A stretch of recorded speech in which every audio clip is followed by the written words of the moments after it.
సభలో తప్పుడు లెక్కలు చెప్పి వైసీపీ అడ్డంగా బుక్ అయిపోయింది. అబద్ధపు ప్రచారాలను సోషల్ మీడియాలో పోస్టులు పెట్టి మేనేజ్ చేయొచ్చు, కానీ ఎంతో పరమ పవిత్రమైన శాసన మండలిలో వాస్తవాలు మాట్లాడాల్సి వచ్చేసరికి వైసీపీ సీనియర్ నేత బొత్స సత్యనారాయణకు చుక్కలు కనిపించాయి. బడ్జెట్ పై చర్చ సందర్భంగా ఆర్థిక మంత్రి పయ్యావుల కేశవ్ సంధించిన సూటి ప్రశ్నలకు సమాధానం చెప్పలేక చివరికి నాకు బీపీ పెరుగుతోంది అంటూ బొత్స సభ నుంచి నిష్క్రమించడం ఇప్పుడు రాష్ట్ర వ్యాప్తంగా చర్చనీయాంశంగా మారింది. మండలిలో తమకు మెజారిటీ ఉందని విర్రవీగిన వైసీపీకి పయ్యావుల కేశవ్ తనదైన శైలిలో గట్టి చురకలు అంటించారు. జగన్ సోషల్ మీడియా టీం ఇచ్చిన అరకుర సమాచారంతో కాగ్ రిపోర్ట్ అంటూ బొత్స సభలో హడావిడి చేసే ప్రయత్నం చేశారు. అయితే అది ఏ సంవత్సరం రిపోర్ట్, ఏ పేజీలో ఉంది అని పయ్యావుల నిలదీయగానే బొత్స దగ్గర సమాధానం కరువైంది. గత 5 ఏళ్లలో రాష్ట్ర అప్పులు భారీగా పెరిగాయని, ముఖ్యంగా కార్పొరేషన్ల ద్వారా తెచ్చిన దాదాపు 95,000 కోట్లకు పైగా నిధులకు సరైన లెక్కలు చూపలేదని కాగ్ గతంలోనే అభ్యంతరాలు వ్యక్తం చేసింది.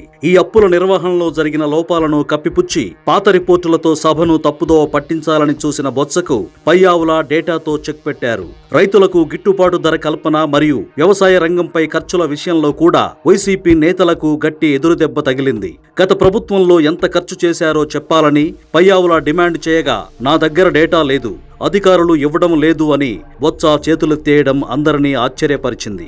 వాస్తవానికి వైసీపీ హయాంలో పౌర సరఫరాల శాఖ సుమారు 36,000 కోట్ల అప్పుల ఊబిలో కూరుకుపోయిందని, రైతులకు ఇవ్వాల్సిన ధాన్యం నిధులను ఇతర పథకాలకు మళ్లించారని ఆర్థిక మంత్రి గణాంకాలతో సహా ఎండగట్టారు. కనీస హోంవర్క్ లేకుండా ప్రభుత్వంపై నిందలు వేయడానికే ప్రతిపక్షం ప్రయత్నిస్తోందని ఈ చర్చ ద్వారా తేలిపోయింది. రాష్ట్ర ఆర్థిక వ్యవస్థను చిన్నాభిన్నం చేసిన తీరును పయ్యావుల వివరిస్తుంటే సమాధానం చెప్పలేక బొత్స తీవ్ర అసహనానికి గురయ్యారు. పయ్యావుల కేశవ్తో పాటు నారా లోకేష్, ఆనం రామనారాయణ రెడ్డి వంటి నేతలు లాజిక్లతో సంధించిన ప్రశ్నలకు వైసీపీ దగ్గర బదులు లేదు. ముఖ్యంగా ఎస్సీ ఎస్టీ సప్లాన్ నిధుల మళ్లింపు మరియు స్థానిక సంస్థలకు రావాల్సిన 15వ ఆర్థిక సంఘం నిధులను విద్యుత్ బకాయిల కింద సర్దుబాటు చేసిన తీరుపై అధికార పక్షం వేసిన ప్రశ్నలకు వైసీపీ నేతలు తోకముడిచారు. ఈ మొత్తం వ్యవహారాన్ని చూస్తుంటే జగన్ తాను సభకు రాకుండా ఇలాంటి క్లిష్ట పరిస్థితుల్లోకి బొత్స లాంటి సీనియర్లను నెట్టేస్తున్నారని రాజకీయ విశ్లేషకులు భావిస్తున్నారు.